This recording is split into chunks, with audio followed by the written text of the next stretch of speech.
नमस्कार, स्वागत है आपका न्यूज 18 बिहार झारखंड के डिजिटल लाइव में। मैं हूं रजनीश कुमार।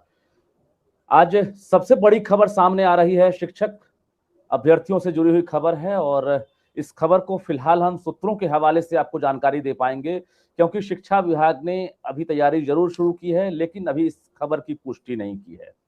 चूंकि लाखों अभ्यर्थी बेरोजगार हैं और सरकार ने जो 10 और 20 लाख नौकरी की बात कही है, एक तरह से गांधी मैदान में सीएम नीतीश कुमार ने घोषणा की है, तो उन घोषणाओं की हकीकत क्या है और कितना वक्त लगेगा, ये हम शिक्षा विभाग से ही शुरू करते हैं।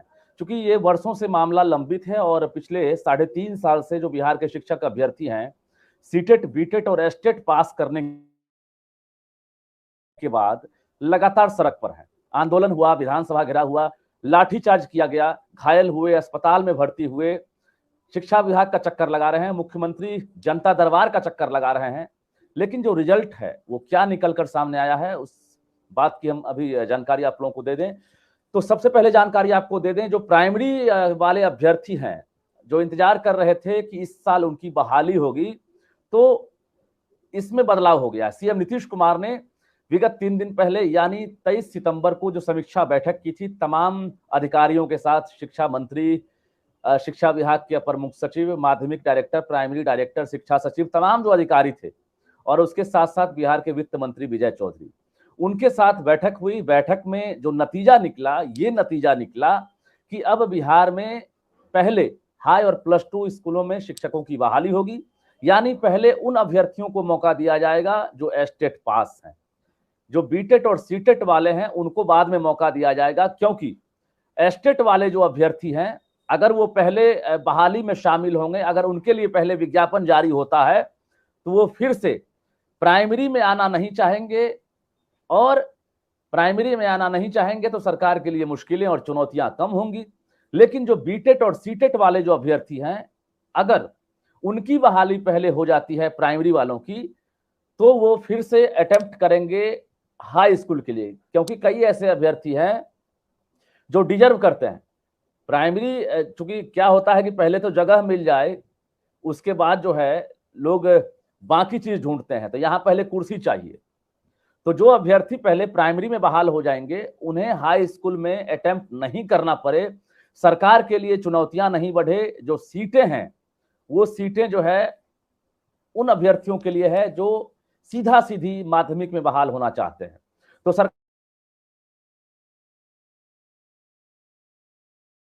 ने ये जो पूरा मास्टर प्लान है, सरकार का प्लानिंग यही है कि अब एस्टेट का विज्ञापन पहले जारी होगा, यानी दिसंबर के आखिरी तक बिहार में एस्टेट अभ्यर्थियों को बहाल होने का मौका मिलेगा, और वो जो है विज्ञापन जारी होते ही फॉर्म फिलअप कर सकते हैं। पूरी तरह से सेंट्रलाइज होगा, ऑनलाइन होगा, कहीं से आपको किसी नियोजन इकाई में आपको फिजिकली रूप से आपको चक्कर नहीं लगाना पड़ेगा। आप घर बैठे जो है फॉर्म फिलअप करेंगे। और आपको ये जानकारी हम दे दें कि जो बीटेट और सीटेट वाले हैं, उनके लिए इसलिए मुश्किलें बढ़ रही है, इसलिए चुनौतियां बढ़ रही है, क्योंकि जो दूसरी प्लानिंग है सरकार की, वो प्लानिंग है कि इसी साल आखिरी तक यानी नवंबर के बाद कभी भी बीटेट परीक्षा की घोषणा हो सकती है। सूत्रों के हवाले से खबर है, ये झटका जरूर होगा आप लोगों के लिए, लेकिन जो सच्चाई सामने निकल कर आ रही है यही खबर है कि सरकार पूरी प्लानिंग कर ली है कि नवंबर से दिसंबर के बीच में कभी भी बीटेट परीक्षा ली जा सकती है, घोषणा हो सकती है। और जो नए अभ्यर्थी हैं, जो डीएलएड पास किए हैं, उनको ये मौका मिल सकता है। तो निश्चित रूप से अगर नवंबर और दिसंबर में बीटेट की परीक्षा ली जाती है, या जनवरी में भी ली जाती है, और मार्च से पहले अगर बीटेट का रिजल्ट जारी हो जाता है, तो कहीं सरकार ऐसा ना कर दे कि 7वें चरण के विज्ञापन में जारी होते ही उन अभ्यर्थियों को भी मौका दे दे जो अभ्यर्थी अब जो आयोजित होने वाली जो बीटेट परीक्षा है वो इम्तिहान पास करेंगे। इसके बाद क्या होगा कि जो 3.5 साल से जो अभ्यर्थी लगातार इंतजार कर रहे हैं शिक्षक बनने का, उनके लिए प्रतियोगिता और टफ हो जाएगा। तो मास्टर बनना आसान नहीं है, ये राहें अभी चुनौतियों से भरी हुई है। दूसरी बड़ी मुश्किल ये है कि सेंट्रल के तरफ से जो सीटेट परीक्षा होती है, सीटेट परीक्षा दिसंबर में आयोजित होगी, उसका पहले से प्लानिंग तय होता है, उसको राज्य सरकार निर्धारित नहीं करती है। तो सीटेट का जब एग्जाम होगा तो सीटेट का रिजल्ट जनवरी के आखिरी या फरवरी के पहले वीक तक जारी हो जाता है। अगर वो रिजल्ट भी जारी हो जाता है तो आप फिर से समझ लीजिए कि सीटेट और नए बीटेट वाले जो अभ्यर्थी हैं, अगर उनको मौका सरकार दे देती है 7वें फेज में प्राइमरी में, तो वो भी आपको अटेम्प्ट ले सकते हैं। जिस बात का डर था वो अब सामने दिखता हुआ नजर आ रहा है। सरकार ने अभी तक खुलासा नहीं किया है, लेकिन मुख्यमंत्री की समीक्षा बैठक के अंदर से एक खबर सामने आ रही है कि बीटेट और सीटेट लेने की सरकार तैयारी कर रही है। यानी जो आंकड़े हैं सरकार के पास रिक्तियों के आधार पर, फिलहाल अभी 1,75,000 से 76,000 वैकेंसी सरकार 7वें फेज में देने वाली है। यानी 1 लाख प्राइमरी और 75,000 से 76,000 जो माध्यमिक और +2 वाले हैं उनकी बहाली होगी। अब जो बचे हुए अभ्यर्थी हैं, अब देखिए कंपटीशन कैसे टफ होता है। छठे फेज में 92 से 94,000 वैकेंसी निकली थी, उसमें से 42,000 की बहाली हुई प्राइमरी में। बाकी जो अभ्यर्थी हैं वो अटेम्प्ट करने के इंतजार में हैं। वो जो अभ्यर्थी हैं वो पूर्णतः अभी एक तरह से समझिए कि 60% के आसपास बचे हुए हैं। नए अभ्यर्थी जो सीटेट और बीटेट पास हैं वो बचे हुए हैं। अब क्या होगा कि मार्च के आखिरी तक कहा जा रहा है कि एस्टेट की प्रक्रिया होगी, यानी मार्च के आखिरी में ही ये घोषणा हो जाएगी कि प्राइमरी का विज्ञापन कब जारी होगा। यानी 2023 के मार्च की मैं बात कर रहा हूं, क्योंकि ये साल गुजर रहा है और इस गुजरते साल में जो उम्मीदें हैं वो परवान पर थी। अभ्यर्थियों ने लाठी खाई, अभ्यर्थियों ने कई ऐसी रातें हैं, चाहे जाड़े की रात हो, गर्मी की रात हो, बरसात हो या दिन की बात करेंगे तपती धूप हो, अभ्यर्थियों ने उन परेशानियों का सामना किया है और हम गवाह बने। हमारा इरादा आपको कहीं से कुंठित करना नहीं है, आपको कहीं से निराश करना नहीं है। बहाली होगी, ये भी मैं बता दूं आपको कि सरकार ने ये पूरा मास्टर प्लान तैयार कर लिया है कि बहाली होगी। जो ट्रेंड अभ्यर्थी हैं वो बेरोजगार नहीं रहेंगे, ये भी जानकारी दे दें। लेकिन जो सीक्वेंस है उसमें बदलाव हुआ है। यानी अब जो बदलाव हुआ है, एक बार फिर से आपको जानकारी दे दें कि एस्टेट पास अभ्यर्थी पहले बहाल होंगे, उनके लिए बहाली प्रक्रिया दिसंबर तक शुरू हो जाएगी। और जो नियमावली की बात हो रही थी कि नए नियम बनाए जा रहे हैं, वो तैयार है। शिक्षा विभाग ने प्रस्ताव तैयार किया था, वित्त विभाग के पास भेजा गया था। वित्त विभाग ने 10 से लेकर 11 या 12 तारीख को उस नियमावली पर मुहर लगा दी। मुहर लगाने के बाद सीएम नीतीश कुमार ने अचानक शिक्षा विभाग को जानकारी दी कि जो तेजस्वी यादव या हमारा जो मास्टर प्लान है 10 से 20 लाख रोजगार देने का, तो हम आगाज करना चाहते हैं शिक्षा विभाग से, क्योंकि इसमें सबसे ज्यादा वैकेंसी है और एक तरह से पूरे बिहार भर के जो अभ्यर्थी हैं उनको शामिल होने का मौका मिलेगा। यानी गांव से लेकर शहर तक ये नौकरी जो है देखने को मिलेगी। सरकार ने आनन फानन में समीक्षा बैठक की। शिक्षा विभाग के अपर मुख्य सचिव ने तमाम डीईओ को, डीपीओ को 48 घंटे का अल्टीमेटम दिया कि जिन जिलों ने रिक्तियों का पूरा ब्यौरा नहीं भेजा है, अगले 48 घंटे के अंदर यानी 21 तारीख की रात तक हर हाल में शिक्षा विभाग को आप अपडेट करा दें। फाइनल कितने टीचर रिटायर किए, कितनी सीटें हैं, कितने विषयवार शिक्षक की पद खाली हैं, तमाम चीजों की जानकारियां जैसे ही मिलती है 23 तारीख को सुबह 11 बजे से सीएम नीतीश कुमार तमाम अधिकारियों के साथ, मंत्रियों के साथ बैठक करते हैं। और बैठक लगभग 3.5 घंटे की बैठक थी। ये नतीजा निकल कर आया कि अब शिक्षा विभाग तैयारी में है कि इसी साल बहाली करेगी, लेकिन जो सिक्वेंस है वो बदल गया। अब हाई स्कूल की बहाली होगी, उसके बाद प्राइमरी वालों की बहाली होगी। आंदोलन सबने किया है, हम किसी के सिंगल पक्षधर नहीं है, हम दोनों के लिए बात कर रहे हैं।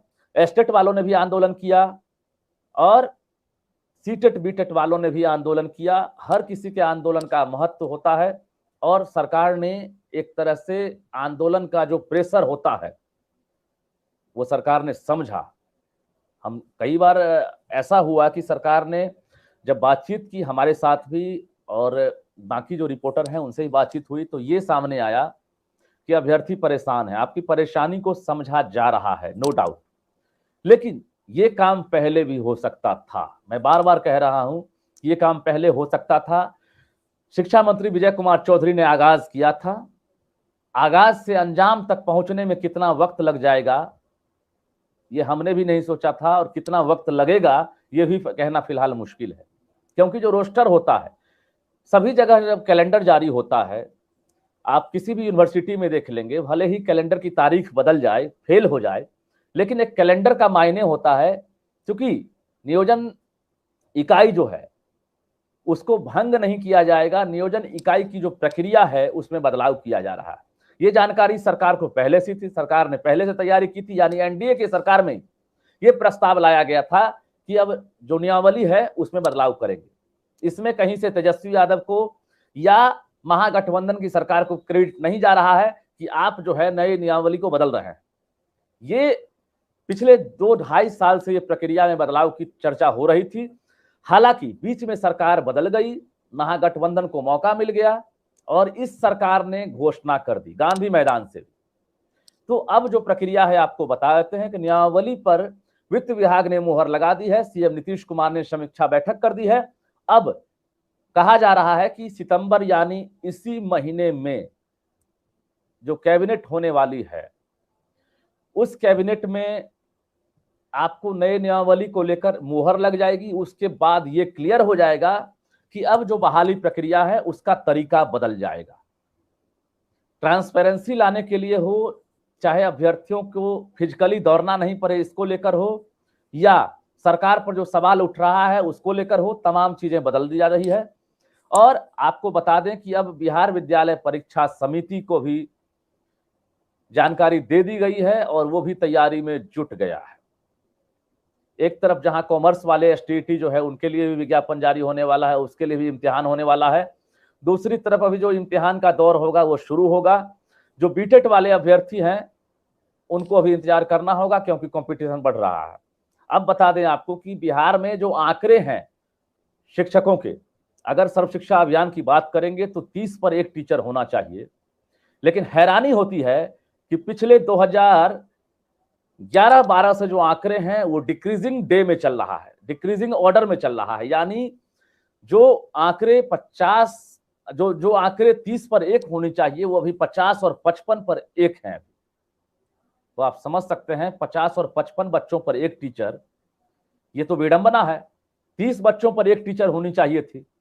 अब इस बहाली प्रक्रिया को आप रैंडमली समझेंगे तो इतना वक्त लग जाएगा, हम लोगों ने भी नहीं सोचा था।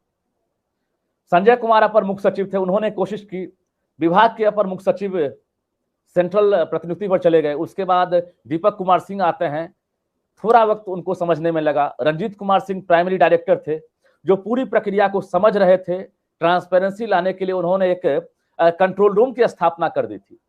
जो सेंट्रलाइज सिस्टम है उसको रंजीत कुमार सिंह ने ही एक तरह से अमली जामा पहनाने का काम किया था। वहां पर प्राइमरी डायरेक्टर को बदल दिया गया।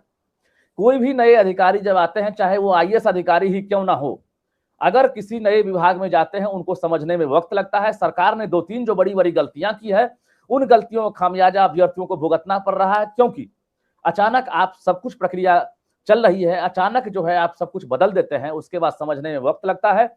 अब रही बात सरकार बदल गई तो हम समझ सकते हैं कि जो अभ्यर्थी है उनकी मनोदशा क्या होगी।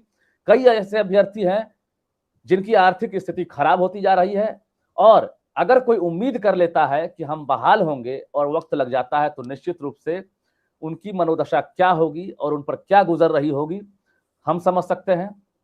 लेकिन धैर्य रखिए, धीरज रखिए। सरकार भी कहती है, हम भी कहते हैं कि ये साल बदलेगा और आपकी तकदीर भी बदलेगी, क्योंकि जो मास्टर प्लान सरकार ने तैयार किया है उसके मुताबिक एक बड़ा जो है मतलब आपके लिए जो है पिटारा खुलने वाला है। इसी महीने के आखिरी तारीख से ये पता चल जाएगा। कैबिनेट में जैसे ही मोहर लगेगी उसके बाद जो रोस्टर है धीरे धीरे क्लियर होने लगेगा, और एस्टेट वाले जो हैं अब उनको वक्त नहीं लगेगा, क्योंकि एस्टेट वाले के लिए पूरी प्लानिंग हो गई है, उनकी बहाली इसी साल से शुरू होगी।